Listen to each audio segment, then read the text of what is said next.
Vapote, café, bienvenue dans l'Unboxing Café. Allez, bonjour à tous. Alors ça sera un petit unboxing café. Aujourd'hui, c'est pas une énorme commande, mais je me suis dit, allez, on refait un petit unboxing café. Ça fait un petit moment, donc on va faire le petit tour du carton. Je vais boire une petite gorgée de café avant, histoire d'avoir la voix bien claire. Donc voilà, petit déballage rapide, il y a des petits trucs sympas. Les tapis de coupe AK qui sont dispo chez Oops Model, qui sont pas très chers. Je crois que le AK coûte 2,90, puis ça doit être 4 et quelques la version, si je dis pas de bêtises, A3. Je voulais tester parce qu'ils sont gris en fait. Et donc je me disais peut-être qu'avec le rendu caméra, ce sera meilleur que le vert. Alors je sais déjà que le bleu est un peu mieux. Donc j'en ai repéré sur Amazon des grands, des A2. Donc je verrai quand j'aurai un peu plus de budget pour acheter ça. Mais du coup je me suis dit voilà, pourquoi pas tester le gris pour 2,90 €, ça m'emmène pas bien loin. Donc je sais pas trop ce que ça va donner. Donc il y a deux faces, une face un peu grise et puis une face quadrillage blanche là qui ressort vachement bien, c'est plutôt pas mal. Alors de mémoire ils sont cicatrisants je crois. Donc la cicatrisant, vous faites un coup de scalpel, ça va se refermer légèrement et on va pas avoir des traces de coupe partout. Donc voilà, on va regarder un petit peu si on met un modèle ce que ça donne, si ça ressort plutôt pas mal, si on s'ajoute un peu de zoom sur la caméra du haut. Ouais, c'est plutôt pas mal en fait, hein. Mieux que le vert. Hein. Attendez, dans ce cas, je vais le décaler un peu pour qu'on puisse voir la différence entre le gris et le vert. Vous voyez, ça ressort quand même vachement mieux, je trouve. Donc ça, pas mal, bon achat. Du coup, ça pourrait être validé pour du A3. Et si on essaye l'autre face, donc il y a un maillage plutôt gris, mais qui brille vachement, du coup, je trouve. Donc là, non, je trouve qu'on est moins bien. Mais vous voyez, c'est pas mal. Hein. Comme quoi, la couleur de fond, ça peut vite absolument tout changer sur le rendu et même pour les photos. Alors le seul défaut c'est que du coup j'aurais aimé une face sans quadrillage, ça aurait été encore mieux. Mais bon, c'est vrai que ça peut être pas mal aussi pour se rendre compte de l'échelle, tout ça. Donc voilà, premier achat, petit tapis de coupe AK, je valide. Ok pour ça. Ensuite, voilà, en petit matériel, j'ai racheté les MIG Shader que j'avais présenté sur ma chaîne. C'est une vidéo qui marche bien, qui a plus de 5000 vues.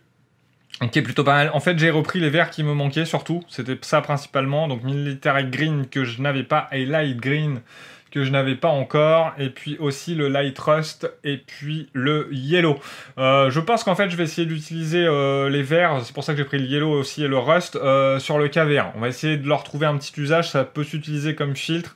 Ça peut s'utiliser aussi pour éclaircir et autres. Donc voilà, on va peut-être essayer d'utiliser ça. Comme ça permettra de voir l'application vraiment réelle. J'avais fait une vidéo dessus et testé, mais comme ça, vous verrez une application réelle dessus. On les voit aussi sur le petit Focke-Wulf. J'avais utilisé le noir pour faire les traces de peinture. Donc c'est un produit qui est franchement sympa, je trouve, de chez MIG, donc je compte les intégrer un petit peu sur la vidéo step by step du KV1.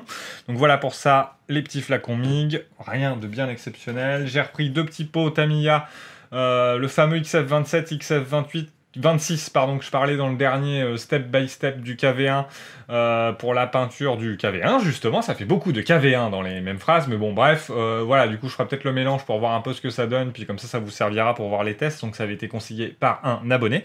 Donc, finalement, j'avais dit que je pensais pas les acheter, mais vu que j'ai fait une commande, je les ai achetés. J'ai acheté aussi en 12 mm du masking tape de chez AK, parce que j'arrive un petit peu en rupture avec ceux de Tamiya qui sont très bien, mais du coup, voilà, pareil, j'aime bien les produits AK, je trouve que c'est des bons produits au même titre que MIG. Donc, je me suis dit, là, il y a quand même plus de stock, donc à voir, on verra ce que ça donne, si ça masque bien, si la peinture passe pas en dessous, si au démasquage on n'arrache pas la moitié de la peinture, etc. Test habituel, donc ça on le verra au cours d'une de mes vidéos. Et puis j'ai pris, il était enfin en stock, le Sinner AK interactif pour les peintures, alors c'est pas les générations 3, hein, c'est celle d'avant, notamment pour les peintures figures, pour ma future figurine du KV1. Donc voilà, pas mal de petits achats pour le KV1. Donc ça, comme conseil que je fais à chaque fois, et c'est souvent la question qu'on me pose, si vous voulez pas de soucis avec vos peintures, de réaction, à chaque peinture, son diluant. Je vais remettre le tapis parce que du coup, comme ça, c'est vrai que sur les produits, même sur les produits, je pense que c'est assez sympa. Le rendu est vraiment mieux. Ouais, c'est vraiment pas mal, hein. C'est mieux que le vert. Puis là, sur la deuxième caméra, vous voyez bien le vert à côté, donc c'est plutôt sympa. Je suis désolé, hein, je fais un petit test en live, mais c'est aussi l'objectif. L'objet de cette commande était aussi d'acheter un livre. J'aime beaucoup les livres de chez MIG. Notamment le volume 3, j'ai déjà le volume 2 sur les intérieurs et peintures de base. Donc là, j'ai acheté la suite pour la partie camouflage. Alors, moi, j'ai celui-là, en fait. Intérieur et couleur de base, c'est ça. J'ai pas encore le 1, ni le 4, ni le 5. Donc voilà, ceux-là, je les achète au fur et à mesure. On est sur 30 € le bouquin, mais franchement, full papier glacé, c'est vraiment des très beaux livres. Je vais le feuilleter rapidement. Donc j'ai déjà feuilleté un petit peu la vite fait en rentrant du boulot. Notamment là, il vous montre comment faire les différents, vous voyez, les camouflages à bord franc, à bord flou, comment faire les pastilles, tout ça. Donc là, bon, je peux pas tout vous dire. Le Masting Beauty, puisque je l'ai pas lu, mais voilà, je vais regarder un petit peu. Puis je pense que ça va me resservir aussi pour le KV1. Donc voilà, je vous feuillette un petit peu le livre, toujours des très beaux livres, j'aime beaucoup cette collection d'encyclopédies. J'ai pas celle des avions, mais elle me semble pas mal. Là, vous voyez les effets d'usure que j'avais fait sur le SU tout au pinceau, là, vous pouvez les faire à l'éponge, ça va quand même plus vite, mais c'est aléatoire. Que la technique que j'ai utilisée au pinceau, au moins vous le posez vraiment où vous voulez. Donc voilà, ça va un peu plus loin que le camouflage, hein, filtre, lavis et huile qu'on connaît maintenant. Mais voilà, j'aime bien les livres, j'aime bien l'odeur. De temps en temps, voilà, quand vous savez pas quoi faire, vous prenez un de vos bouquins, vous lisez des trucs, et bien souvent, vous redécouvrez un petit morceau de technique ou un petit point que vous n'aviez pas vu, et vous apprenez des choses, c'est toujours très très sympa. Donc voilà pour ce bouquin-là. Et puis moi, ce qui m'intéressait pas mal, c'était les techniques de peinture avancée, techniques d'éclairage et la technique de noir et blanc que je compte utiliser sûrement sur le KV1. Alors le problème, c'est que là, du bouquin, ils vont pas trop dedans parce que vous voyez, sur la modulation, ça fait que très peu de pages en fait sur le reste du bouquin. Parce que sur la partie modulation qui est ici, en fait, ils vous disent qu'ils ont fait un autre bouquin dessus spécialement dédié et qu'il faut l'acheter. Et puis pour le noir et blanc, en fait, c'est la même chose. Ils vous mettent, c'est un peu plus loin. Mais c'est pareil, technique du noir et blanc, voilà, on a été écrit par une personne, donc voilà, ils vous vendent aussi l'autre bouquin, mais bon, permet d'avoir des exemples. Moi, je partirais bien sur la technique du noir et blanc, vous voyez là. Là, voilà, cette page-là, c'est celle que j'ai regardée, je la trouve très sympa. Alors, désolé pour les petits flous. Vous voyez bien l'avant-après entre le noir et blanc et la mise en couleur, hein, donc ça ressort bien, c'est vraiment sympa. Je pense qu'on va utiliser ça sur le KV1, ça me fera utiliser une nouvelle technique, voilà, qui se rajoutera au cordes de mon arc, et puis ça vous montrera aussi des choses différentes. Et puis sur le KV1, je pense pas mal l'utiliser, c'est marrant, on le voit là. Ressortir les crayons AK que j'ai pas tant utilisé que ça, on va essayer de voir vraiment de faire beaucoup de boulot avec, ce qui sera aussi intéressant pour vous parce qu'on les a pas trop vus ceux-là. Et puis j'ai acheté un kit, un énorme kit. Attention, je pense que je n'aurai pas assez de place sur mon atelier de toute façon pour vous le montrer. Donc vous allez en voir qu'une partie. Non, je déconne. Voilà, j'ai acheté ça, du Super 44, du 144e, donc 2 fois plus petit que du 1,72. Alors voilà, c'est des trucs que j'ai eu, ça coûte vraiment pas cher, c'est 6 € et quelques. Je me suis dit, je testerais bien quand même de voir ce que ça donne. C'est une échelle encore plus petite, et vous avez vu, j'ai pris le Petit Mustang. Donc j'ai toujours le Chattanooga Chocho qui est dans le coin, et je pense très franchement que ça sera le prochain step by step sur ma chaîne, donc plutôt avion, hein, blindé avion. Et du coup, je me suis dit que ce serait sympa, une fois que je l'aurai fini, d'avoir le beau modèle au 1,48 complet, et d'avoir sa microscopique version 144e, pourquoi pas mise sur un pic, train rentré, un peu devant aussi sur le plateau. Vous savez, moi je les mets dans des vitrines, dans la vitrine aussi, mais lui en suspension. Je trouve que ça, je me suis dit que ça pourrait être sympa, donc on va regarder ça vite fait. En même temps, on va tester le côté auto-cicatrisant du A4. Ouais, alors je sais plus s'ils sont auto-cicatrisants, mais ouais, c'est pas mal, on voit pas trop le tracé. Bon, ça sera la seule coupure qu'il y a dessus, je vais vraiment le garder pour faire les prises de vue, celui-là. Même s'il est un peu petit, mais à la limite c'est pas mal, parce que ça permet de centrer la caméra et de savoir que je suis dans le champ. Donc comment ça se compose, ces kits 144e, on va regarder ensemble. Oh, on a quand même une notice papier glacé, et puis le kit qui se compose d'une grappe, du coup c'est sympa.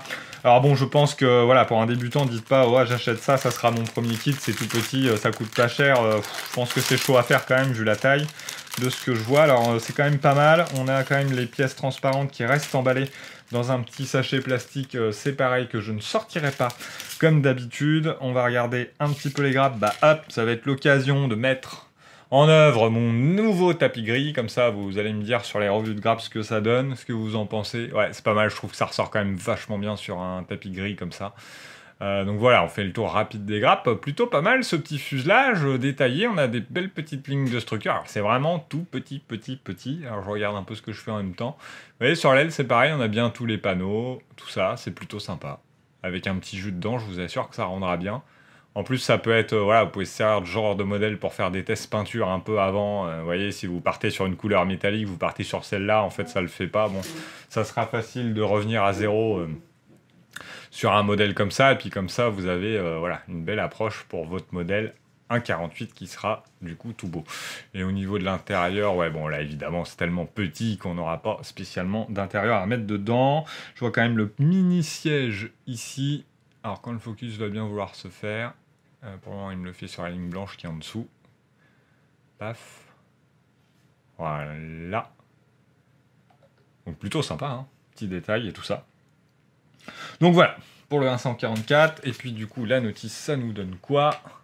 On va également regarder ça ensemble. Donc du coup, on a toujours les couleurs. Ah, il y a des décals. Excellent. Oui, forcément, il y a des décals. Vous allez me dire, ah, on a même les masques dans le kit. Donc ça va peut-être rendre mieux sur cette caméra-là. Mais ça, en fait, c'est les masques.